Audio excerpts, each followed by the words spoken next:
بھی سنا ہوگا۔ اور ناظرین گرامی، اس کے ذریعے آپ اپنے امتحان میں کامیابی بھی حاصل کر سکتے ہیں۔ ناظرین گرامی، قرآن پاک کی اس بابرکت آیت کریمہ کو لے کر آپ اللہ پاک سے جو کچھ بھی مانگیں گے وہ آپ کو فوراً ملے گا۔ ناظرین گرامی، اگر آپ اس طرح عمل کریں گے جس طرح ہم آپ کو بتائیں گے تو انشاءاللہ آپ کو ضرور فائدہ ہوگا۔ اور یہ وظیفہ اپنا اثر اتنا زبردست رکھتا ہے کہ آپ اس کے ذریعے کسی بھی امتحان میں، زندگی کے کسی بھی مشکل مسئلے میں، مرحلے میں ثابت قدمی کے ساتھ اس میں کامیاب ہو سکتے ہیں۔ ناظرین گرامی، یہ وظیفہ قرآن پاک کی معروف ترین آیت کریمہ لا الہ الا انت سبحانک انی کنت من الظالمین سے ہے۔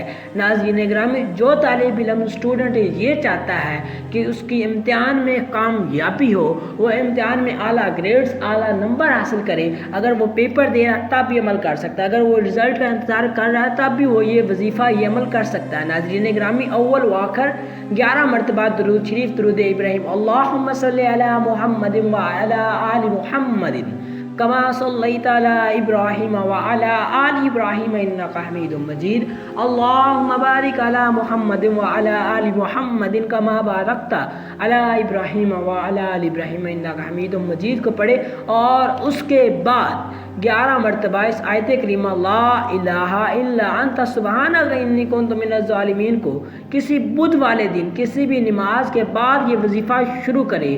21 روز تک روزانہ اس آیت کریمہ کو پڑھے اور دعا مانگے۔ انشاءاللہ 15 روز کے بعد اگر کچھ حسب توفیق صدقہ کر دے تو بہترین ہوگا، کسی محتاج کو دے دے، کسی مصیبت زدہ کو دے دے، تو انشاءاللہ امتحان میں کامیابی ہوگی۔ زندگی کے ہر مسئلے میں اللہ پاک اس کی حفاظت فرمائے گا، تمام مشکلیں، مصیبتیں خود بخود دور فرمائے گا، اور غیب کے عالم سے اسے رزق بھی پہنچائے گا۔